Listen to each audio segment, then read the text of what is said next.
যখন আমার বর মরে গেল তখন আমার 5 বাচ্চা ছিল। তাদের লালন করতে গিয়ে আমাকে অনেক পরিশ্রম করতে হয়, কিন্তু তাও আমি তাদের পেট ভরাতে পারতাম না। আর আমি যদিও এখন যুবতী গ্রামের বড় চৌধুরী বাবু বলতেন, তোমার বাচ্চাদের আমি অবলম্বন হয়ে যাব, কিন্তু রোজ রাতে তোমাকে আমার কাছে আসতে হবে। আমি কিছুদিন চৌধুরীর কথা শুনেছিলাম, আর আমি যখন তার বাড়িতে গেলাম তখন এমন একটা রহস্য খুলল যে আমার পায়ের তলা থেকে যেন মাটি সরে গেল। তো বন্ধুরা, গল্পটা শুরু করার আগে তোমরা যারা যারা আমার চ্যানেল নতুন তারা অবশ্যই আমার চ্যানেলটি সাবস্ক্রাইব করে বেল আইকনটি ক্লিক করে দাও। আমি মরিয়ম, বয়স আমার 30-35 হবে, বিবাহিত। আমার 2টা শখ ছিল, এক বাচ্চা জন্ম দেওয়া আর দ্বিতীয়ত ভালো খাবার খাওয়া। বিয়ের পর কয়েক বছরের মধ্যেই আমাদের 5টা বাচ্চা জন্ম নিল, দুবারে 3টা, আর পরের বার 2টো বাচ্চার মা হয়ে গেলাম। যখন আমার বিয়ে অজিম নামক এক মানুষের সাথে, তখন আমি শহর থেকে গ্রামে চলে আসি। আমি অল্প বিস্তার পড়াশোনা শিখেছিলাম, কিন্তু গ্রামে আসার পর আমার সমস্ত বুদ্ধি ঘরের কাজকর্মে আর বাচ্চা সামলানো কেটে গেল। বিয়ের প্রথম বছরে 3টা বাচ্চা হলো, আর তারপর বাচ্চাদের লাইন লেগে গেল। আমি প্রত্যেক বছর বাচ্চা জন্ম দিতাম, আর এরকম ভাবে আমার 5টা বাচ্চা হওয়ার পর আমি থেমে গেলাম। আমার বর অদ্ভুত ধরনের মানুষ ছিল। সে একটা ছোট কাজ করত, কিন্তু ঘরে অনেক বেশি টাকা পয়সা নিয়ে আসত। ঘরে না কোন শাশুড়ি ছিল, না ছিল কোন ননদ। আমি একা এতগুলো বাচ্চাকে লালন পালন করতে গিয়ে ক্লান্ত হয়ে যেতাম, আর ভীষণ চিন্তাও করতাম, কখনো কখনো খুব বাজেভাবে কান্নাকাটি করতাম। আর নিজের বরকে বলতাম যে আমি এত সব করতে পারি না। কিন্তু আমার বর একটা ভীষণ অদ্ভুত ধরনের শরবত বানাত, যে শরবতে সে বাদাম, পেস্তা আর কোনো এমন ঠান্ডা জিনিস মেশাতো যে সেটা খেতেই সাথে সাথে আমি শান্তি পেয়ে যেতাম। এমনকি আমি পুরো দিন ক্লান্ত হয়ে থাকলেও রাতে শান্তিতে ঘুমোতে পারতাম। তা না হলে আমার পায়ে এত ব্যথা হতো যে আমি ঘুমোতেই পারতাম না। আর ওই শরবত খেয়ে আমি এত জোর পেতাম যে হাজার ক্লান্তি থাকা সত্ত্বেও আমার কিছু করতে মন চাইত, আর ওর সাথে বিছানা কাঁপতে মন চাইত। কেননা আমি পুরো দিন বাচ্চাদের নিয়ে কাজ করতাম। বাচ্চাদের জন্মের বেশি সময় হয়নি, ওরা ছোট ছিল বলে আমায় নানাভাবে বিরক্ত করত। এজন্য আমার বর রাতে আমার জন্য শরবত অবশ্যই বানাতো, আর যখন আমি শরবত খেয়ে নিতাম তখন খুব শক্তি পেতাম। তবে আমরা ঠিক করেছিলাম আর কোনো বাচ্চা নিব না। আমার বরের অদ্ভুত অদ্ভুত ব্যাপার ঘটত। সে ঘরে খুব কম থাকত, আর যখনই ঘরে আসত রাতে আমাকে বেহুশ করে দিত। সে বলতো যে আমি জ্ঞান থাকা অবস্থায় তোমার কাছে আসতে পারবো না, এটা আমার ব্যাপার, আর তোমাকে এই ব্যাপারটা বুঝতে হবে। আমি তার সব কথাই মেনে নিতাম, কারণ সে আমার ভীষণ খেয়াল রাখত। তাই তার খুশিতেই আমার শান্তি ছিল। আমার জীবনে আমার রাতগুলো ভালোই কাটত, আর আমি খুব শান্তিতেই ঘুমিয়ে থাকতাম। আমি ভেতর থেকে অনেক দুর্বল হয়ে যাচ্ছিলাম। বাচ্চা জন্ম দেওয়া কোনো সহজ কাজ তো নয়। আমার বর ঘরে অনেক ভালো ভালো জিনিস নিয়ে আসত।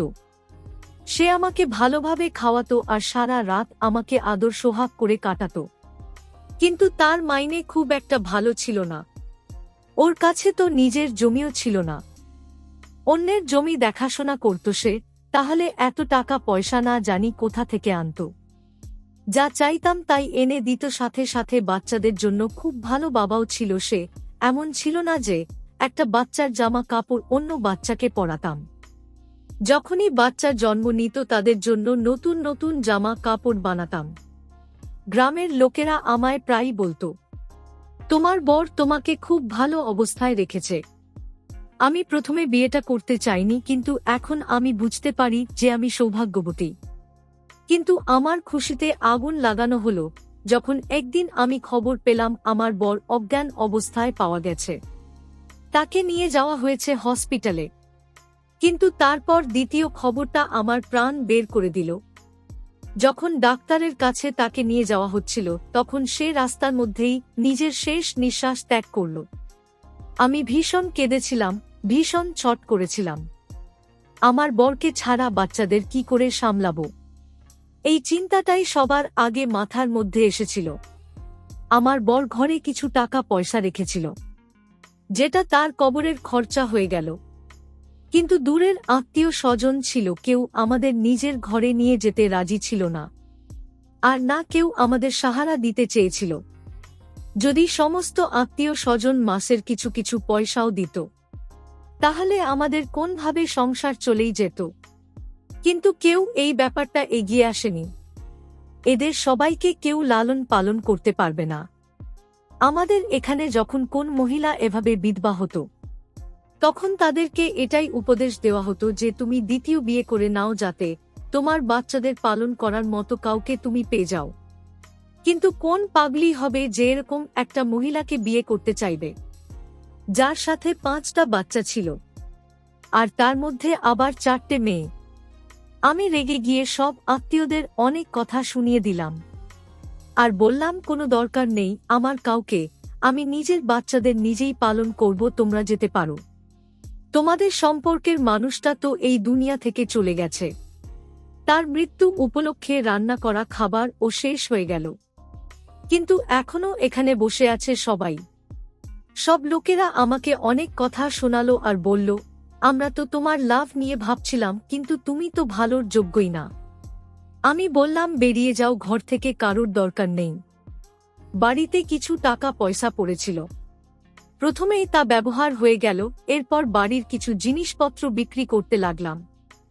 আর এখন তো শুধুমাত্র একটা গরু থেকে গিয়েছিল, যার দুধ আমার বাচ্চারা খেত, কিন্তু গরুকে খাওয়ানোর মতো কিছুই ছিল না, যার জন্য দুধও পাচ্ছিলাম না, সেটাও তাই বিক্রি করে দিলাম। আর তারপর 1 মাস ওই পয়সা দিয়ে কোনো রকম চালালাম। কিন্তু এরপরে আবার টাকা পয়সার অভাব হতে লাগলো। বাচ্চারা খিদের জ্বালায় চেঁচাতে লাগলো। তাদের মন ভোলানোর জন্য তাদেরকে ক্ষেতের দিকে নিয়ে যেতে লাগলাম, কিন্তু গ্রামে আর কিচ্ছু ছিল না। জমির কাছে একটা গাছ দাঁড়িয়েছিল, তাতে ছোট ছোট তোত ফল লেগেছিল। আমার বাচ্চারা সেগুলো খেয়ে নিজের পেট ভরাতে লাগল। তখন আমাদেরকে একজন লোক দেখে নিল। সে আমাদের পাড়ার চৌধুরী। চৌধুরী যখন এই দৃশ্য দেখল, তখন আমাদের কাছে আসলো। বাচ্চাদের অবস্থা দেখে ভীষণ চিন্তায় পড়ে গেল। বলতে লাগলো, তুমি আজিমের বউ তো, যে কিছুদিন আগে মারা গেল। আমি বললাম, হ্যাঁ, আমি তার স্ত্রী। আর এই সমস্ত বাচ্চা আজিমের। সে বলতে লাগলো, কিভাবে পেট চালাচ্ছ? তখন আমি তাকে সমস্ত কথা বললাম, যে সবকিছু শেষ হয়ে গেল, বাড়িতে শেষ একটা জন্তু ছিল, তাকেও বিক্রি করে দিতে হলো। বাচ্চারা খিদের যন্ত্রণায় ছটফটতে লাগলো, এই জন্য তাদেরকে এখানে নিয়ে আসলাম।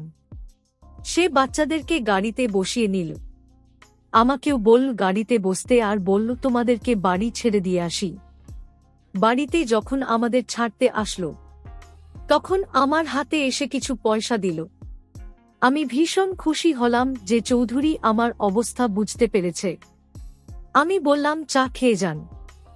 বাচ্চারা বাইরে খেলছিল, আর আমি চা বানাতে লাগলাম।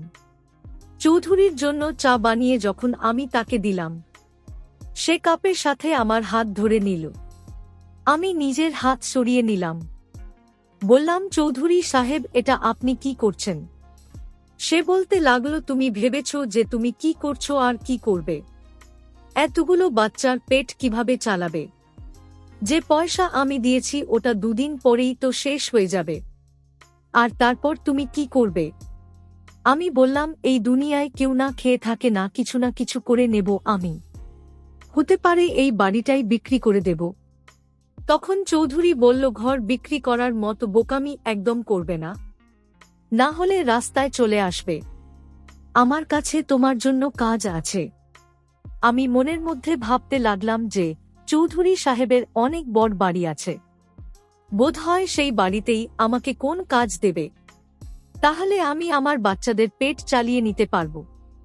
আমার বড় মেয়েটা এতটাই বড় হয়ে গেছে যে আমি যদি ঘরেতে নাও থাকি, ও নিজের বাকি ভাইদের সামলে নেবে। এমনিতেও তার সময়ের আগেই বড় হওয়ার দরকারও ছিল, কেননা তাদের বাপ ছিল না। আমি সঙ্গে সঙ্গে চৌধুরী সাহেবকে বললাম যে আপনি আমাকে যা কাজ বলবে আমি সেটাই করব।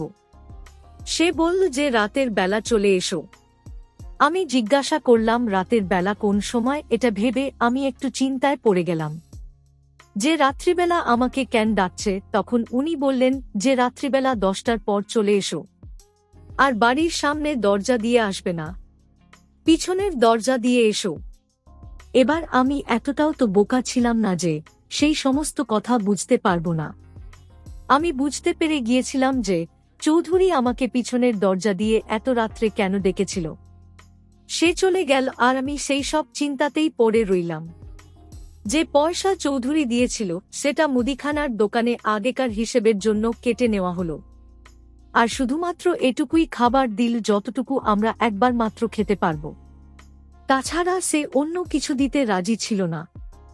সে বলল, আমাদের পয়সা তুমি 4 মাস পরে দিয়েছ, এবার আমি দ্বিতীয়বার তোমায় ধার একদমই দেব না, না হলে না জানি আবার কবে তুমি শোধ করতে পারবে। 10টা বাজতে আর কিছুক্ষণ বাকি ছিল। আমি আমার বরের ফটোটা বুকের সাথে জড়িয়ে বসে বসে কাঁদছিলাম। কি করব আর কি না করব কিচ্ছু বুঝতে পারছিলাম না।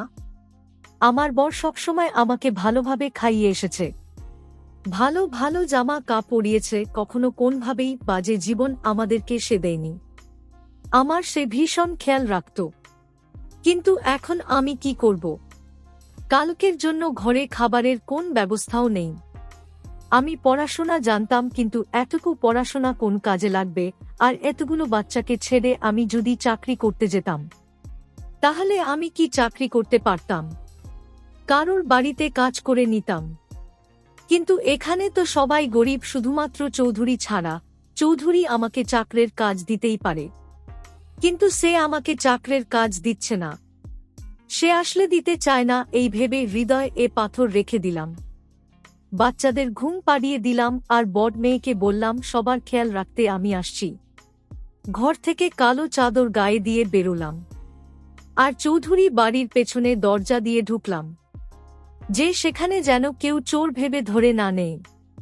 কিন্তু 15 মিনিট হয়ে গেল, ওখানে কেউ আসলো না। তারপর আমি বললাম, আমি এই সমস্ত করতে চাই না। আমি আমার মৃত স্বামীকে কোনভাবে ঠকানোর কাজ করতে পারবো না। এই জন্য সেখান থেকে আমি হেঁটে যেতে লাগলাম। কেউ আমাকে ধরে থামিয়ে দিল। আমি দেখলাম চৌধুরী। আমি তার হাত থেকে নিজের হাত ছাড়িয়ে নিলাম। আমি বললাম, আমি ফেরত যাচ্ছি। সে বলল, যদি ফেরত চলে যাও তাহলে পস্তাবে, নিজের বাচ্চাদের কথা ভাবো। আমি বললাম, আপনি আমাকে আমার বাচ্চাদের কথা বলে আমাকে দিয়ে ভুল কাজ করাতে চান? তখন সে বলল, সব কাজ ভুল হয় না, আর এর সিদ্ধান্ত কাজ নিজেই করে দেয়। আমি বললাম, আপনার স্ত্রী নেই, আপনার বাচ্চা নেই, আপনি নিজেই ভাবুন না, আমি যদি আপনার জায়গায় হতাম আর আপনি যদি আমার জায়গায় হতেন, তখন আপনার উপর দিয়ে কি বয়ে যেত? তখন সে বলল, আমার বউ আছে কিন্তু বাচ্চা নেই। আর সত্যি বলতে কি, আমি তোমার জায়গাতেই আছি। আমি চৌধুরীর কথা কিছু বুঝতে পারলাম না তার চোখে, আমি কিন্তু লালসা দেখতে পাইনি। চৌধুরী বলল, তোমার বর ভীষণ ভালো মানুষ ছিল। ভীষণই। আমি বললাম, কেন ভালো মানুষের বউয়ের ইজ্জত খারাপ করতে চান? তখন সে মাথা নামিয়ে নিল। সে বলল, রাতে তোমাকে আমার কাছে আসতে হবে, আর তারপর পুরো সপ্তাহ কেটে যাওয়ার পর তোমাকে আমি এমন কিছু বলবো যেটা শুনে তুমি অবাক হয়ে যাবে। আমি কোনভাবে এই কথার বিষ যেন পান করে নিলাম, কেননা নিজের বাচ্চাদের আমি ক্ষুধার্ত দেখতে পারবো না। চৌধুরী আমার বাড়িতে রেশন দিয়ে গেল আর ঘরে যা যা জিনিস কম ছিল সেটাও দিয়ে আসলো। বাচ্চাদের জন্য নতুন কাপড় এনে দিল। সে আমার বাচ্চাদের ভীষণ ভালোবাসল। তার এসব করার কোন দরকার তো ছিল না। তারপর আমার কান এক খবর আসলো, চৌধুরীর বউ তাকে ছেড়ে চলে গেছে। আমি ভাবলাম যে বোধহয় আমার ব্যাপারে সে জানতে পেরে গেছে, কিন্তু এই কথাটা তো গ্রামে 2-3 মাস ধরে রটে গেছে যে চৌধুরীর বউ তার থেকে তালাক চেয়েছে। কেননা এই বিষয়টা কিছুতেই বোঝা যাচ্ছিল না, আর এর কোন সমাধান ও বেরোচ্ছিল না, আর তাদের দুজনের কোন বাচ্চাও ছিল না। এজন্য তারা আলাদা হয়ে যাওয়াটাই ঠিক মনে করেছিল। চৌধুরী তালাক দিচ্ছে। আমি 1 সপ্তাহ ধরে চৌধুরীর জন্য রোজ রাতে তার বাড়ি যেতাম, আর চৌধুরী তার বউ তাকে ছেড়ে গেছে সেই দুঃখের কথা বলেন। তারপর আমার উপর ঝাঁপিয়ে পড়েন। তার ইচ্ছে মতো আমাকে নানান টর্চার করেছেন। এভাবেই কেটে গেল বহুদিন। আমি চৌধুরী সাহেব এর সুখ মিটাতাম আর চৌধুরী সাহেব আমার সংসার চালাতে থাকল। হঠাৎ একদিন জানতে পারলাম চৌধুরী সাহেবের কিছু সমস্যার জন্যই সে বাবা হতে সক্ষম না, আর তাই তার স্ত্রী তাকে ছেড়ে চলে গেছে। নিজের চাহিদা মেটানো আর বাবা হওয়ার সুখের জন্য সে এতদিন আমাকে সাহায্য করেছে, আর আমার উপর ঝাঁপিয়ে পড়ে নিজের সুখ মিটিয়ে নিয়েছে। তো বন্ধুরা, কেমন লাগলো আমার আজকের গল্পটি? গল্পটি ভালো লেগে থাকলে অবশ্যই একটা লাইক আর শেয়ার করবে। আর এরকম দারুণ সব গল্প পেতে আমার চ্যানেলটি সাবস্ক্রাইব করে বেল আইকনটি ক্লিক করতে ভুলো না যেন।